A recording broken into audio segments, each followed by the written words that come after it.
Jason Cerge. How's it going, man? Good, brother. How you doing? I'm good. I'm feeling a little bit better about the Yankees after the last two games. And then, getting to marinate in an off day after winning against the Rays twice in a row was beautiful. Yeah. I don't think a lot of people would have predicted back-to-back 10-run outbursts for this team. But they're 6-2 in their last 8. Stanton is coming around. The young kids are adding a little bit of energy.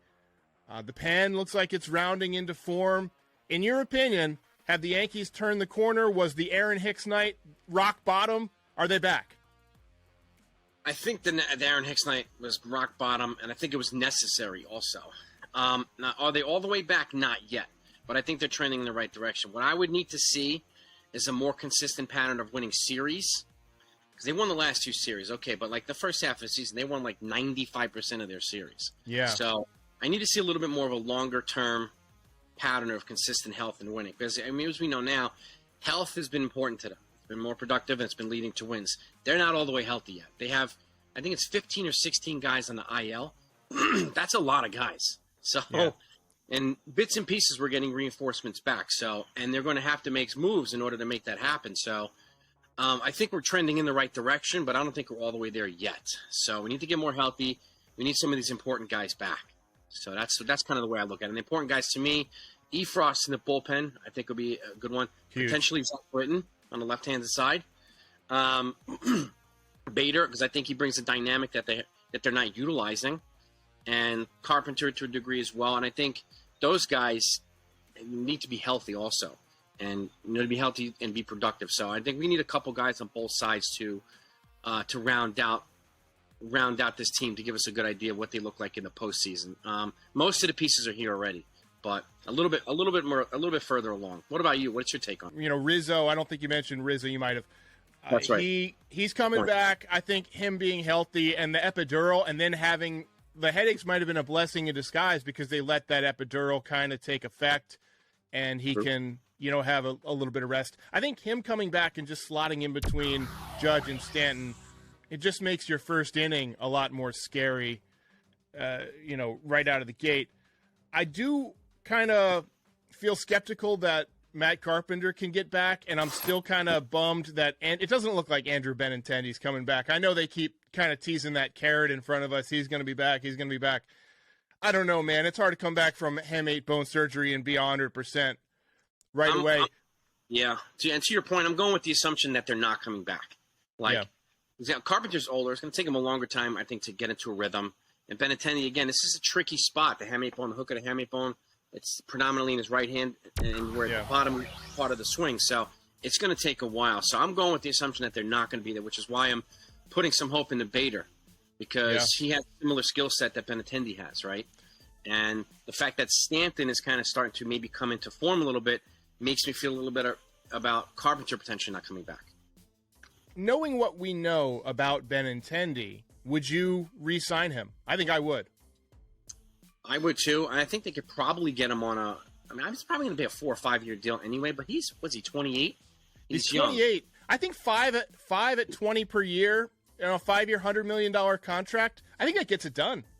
I think it'll get it done too. And again, at 28, I think it's nice. It's not a 7-year, 8-year albatross, and I think he brings the skill set to the Yankees that they haven't had in a while, and a skill set that they're not using too, which is aggressive base running, right? Yeah. And with the exception of IKF and nobody, they're not really doing that. No, they're not really causing havoc on the base pass, and we have guys like Oswaldo Cabrera and Peraza and some of these other guys up here who are stealing 20, 30, 40 bags, and they're not utilizing it. So Benintendi brings that set. With the pitch clock next year, there's going to be more teams running. I think adding as much speed as you can is only going to help, and I think that makes a case for Volpe to possibly even be on the roster next year. He's playing well at AAA. I want to switch over to Peraza because he didn't play in the last 2 games, and then you had a day off, and it feels, I don't know, kind of icky to me to sit this kid 3, 4, 5 days in a row. Do you think he's going to be in the starting lineup tonight against Boston, or do you think he should be? So I have a different take on this. I want to know what you think. I think he should be, all right? But the way I see it is, and maybe, I don't know if you agree with it or not, there are 2 things that kind of, as the emergence of Oswaldo Cabrera and Torres and IKF made his call up, Peraza's call, maybe a little bit less necessary at this point. Yeah. And positioning over to be a starting role for 2023, because I do think they're going to try to move Torres. And if they happen to move Torres and Donaldson somehow in the offseason, then you have the Peraza and Volpe fit without any interruption in the infield. And you can and then you could pump IKF to third. You could put Peraza at shortstop and Volpe at second, or flip them any way you want. And you have that dynamic there. So I do think he should be in the lineup more often. I think he's a victim of poor time management by the Yankees. They should have called him up before. They waited what they do. They wait too long to call him up, and then when it's time, the players that he was supposed to replace are playing better. Right. Hinders their development, too, to come up and have to sit right away. I feel like that could definitely affect somebody's confidence. Now he hasn't played in a couple of days, and he got to go play his first series in Boston with those fans. All right. Well, should the Yankees move Cabrera to left field when Bader comes? I think that's the move until Benintendi's back, at least. I know he hasn't played left field as a major leaguer yet, but I've seen enough out of him in right field. I feel completely comfortable putting him out there. I would not hesitate at all to put him in left field. Just like you, I like what he's bringing everywhere. Yeah. Defensive, he's throwing guys out. He's a very accurate thrower from the outfield. Love that. Yeah, we don't see that very often. He's spot on to the money at home plate. Money. One thing I've noticed about him is he's got a very quick release, too. As an infielder, you've got to get rid of the ball quickly. You know, you got a guy busting it down the line, and then you got to turn the double play at second base. You know, maybe that's just a quick twitch kind of player that, the Yankees really hadn't had. I think he's a great, great outfielder, and I'm not sure that the 205 average right now is really representative of the type of hitter he is. I think he's going to be a much better hitter. I think he's a keeper, that's for sure. And I like what he brings everywhere, whether it's be clutch hits, hitting singles, doubles, and now he got on the board with a home run. So, But I like his energy, his hustle. It brings a different dynamic to this Yankee team that I think they should use that type of stuff, as well as aggressive base running, as an underutilized weapon against the teams for the rest of the season that they haven't seen from the Yankees. So I think he's a keeper, and no matter what, I like him. I hope Peraza and Volpe turn out the same way, because then we have a young nucleus, just like the Atlanta Braves, who are locking up their entire nucleus for a decade, right, to long-term deals. So it might be a wise idea for Hal to start thinking about this, and Cashman start thinking about this. Is if these guys turn out to be the real deal, lock them up. You know, Speaking of Hal, what are your thoughts on him getting booed the other day? I've never seen anything like it. Dude is handing a charity check for $250,000 for troubled youth, and he's getting booed. I've never seen it. I love New York. Give me your thoughts on that. Best thing about New York is you know where you stand right away, whether it's good or bad. Yeah. Bull crap about New York. So, right. But I think it's a collection of, or a combination of frustrated fans who want their owner to maybe show that he actually cares about the team, okay? But then you have another combination of fans who's, why do I have to have 5 different memberships to watch your team play on TV? Yeah. You're paying out the everywhere just to watch your favorite team. And he's laughing his way to the bank now, right? Yeah. And then I think the problem. So I think the booing is completely justified. If he shows his face every now and then and says something, maybe it'll make it a little less. But I would have been one of those fans going if I were there. People watching, you might notice Jason's background changed. We have a little bit of a technology hiccup today, but we were in the midst of talking about Hal Steinbrenner and Brian Cashman, and Jason made the point that he probably would have booed Hal Steinbrenner, and I made the point that, you know, Brian Cashman's really the guy that's making a lot of these decisions, and that regardless of the outcome this season, and that's about where we got cut off, it might be time for a change. What are your thoughts? A couple of things here. I mean, you make a good point, too, about the amount of money he spent, because he has. He spent money. So, and can't deny that. He spent pretty much more than any other team, with the exception of the Dodgers, maybe, and the Mets 1 year, but the pattern of consistency is there. And the performance hasn't necessarily met the spending into the Yankees fans' expectations. But with that said, Yeah. Gotta give him that. But in my opinion, too, I wish he would show interest. I feel like sometimes he doesn't show interest in his team because he never talks to anybody, never answers questions. Last time I physically saw him, with the exception of handing the check, which was a good gesture on their part, was when they were collaborating, working together to try to have a lockout, like late night meetings with the other owners and blah blah blah. So that, I'll give him that as well. But at the same time, like I said, I think that making people, and this is something that, I mean, he's got to okay this. He's not going to not okay this, but making people have 4 to 5 different memberships just to watch their team, I think rubs a lot of people the wrong way because you're gutting people's pockets. And it's already expensive to come to a game, pay for parking, pay for transportation, concessions, the works. You're spending upwards of, if you take your family, spending like $1,000 to go to a baseball game. So that, I think a lot of fans feel that he is not taking any of that into consideration. Now, I can't speak on behalf of all fans.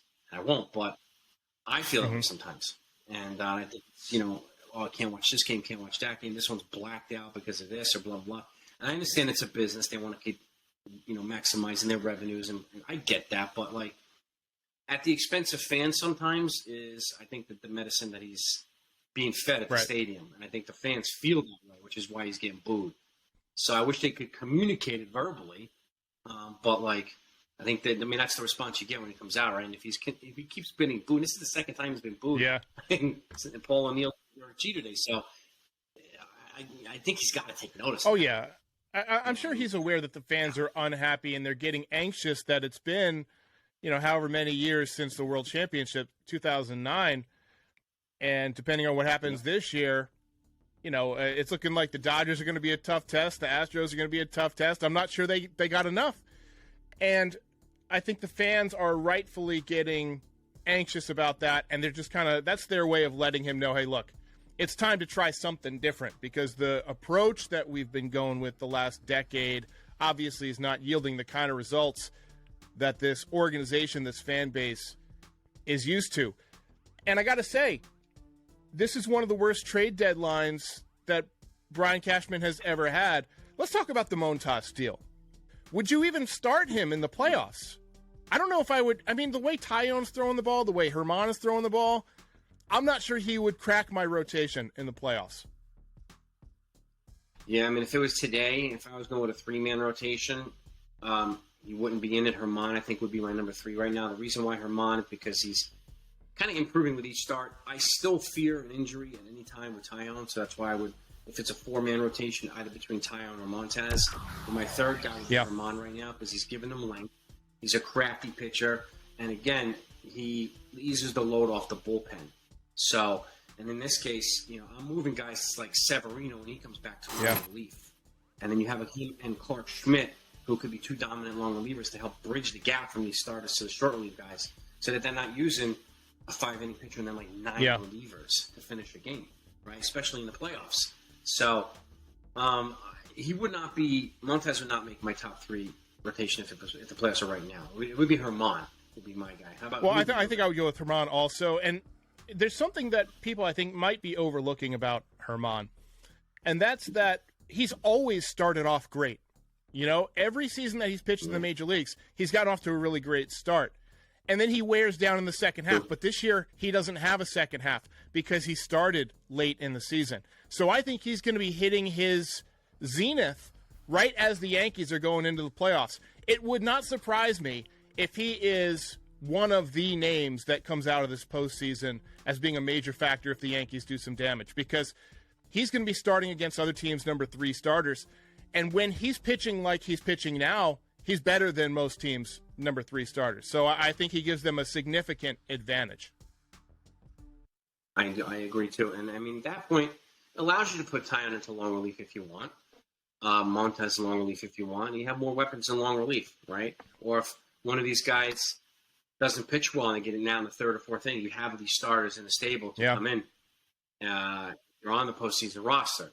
So I think, Herman's got to be the guy. It's going to be Cole, Mustache, Herman. I'm encouraged by the way that Nestor Cortez threw the ball. Even though he kind of ran out of gas in the 5th inning, obviously he needed some time off. He came out looking crisp like that early part of the year, Cortez. He could be a major X factor. If I were the Yankees and they wrap up this division with, say, a week to go, I would really hold back Garrett Cole in that final start. I'd let him throw like 2 innings, maybe 3, just to kind of get into maybe work through the order one time. Yeah. Treat it like the first spring training start when you go out and throw 2 innings, so 3 innings away. I think the bullpen's going to be a humongous asset in the playoffs. The way that Jonathan Loaizaga has been throwing the ball, and now Clay Holmes coming back, Steven Riding's hinting at possibly coming back. I think he could be an X factor. We saw how good he was. His stuff really plays. He's one of those guys that the Yankees signed kind of out of nowhere. In the mold of a Lucas Litke, where they like his spin rate. They obviously love the velocity. He's 6'8". You could see him coming back and really dominating, in the postseason. He's that type of pitcher. The bullpen, I think, is going to be the key beyond, just getting a little bit of offense. What are your thoughts on the bullpen right now? Yeah. I think they're rounding in the shape, too. I mean, I like the fact that Loaizaga is coming back to where he is. I like what I see from Clark Schmidt when he goes a couple innings. The silent weapons to me, Wandy Peralta, he cleans up disasters in the 9th inning. And Lucas Litke, quietly reliable in the lower leverage situations. He's got like a 2.4 ERA. So does Wandy Peralta. Like, they're quietly very, very reliable weapons. Personally, I think I'm not sure if I see Chapman in the postseason roster. I don't know. I mean, I know they're going to try to get him in because he's their closer and he makes $18 million, blah, blah, blah. But, like, the fact is, if Britton's pitching better, I'm taking Britton. Yeah. Jason Cerge, 161 River Avenue. I'm sure we'll talk again around playoff time, but congrats on all the success this year. I recognize the hard work and appreciate all you do for Yankees fans. Thank you, buddy. Likewise to you. Always thanks. It's always a pleasure talking baseball with you.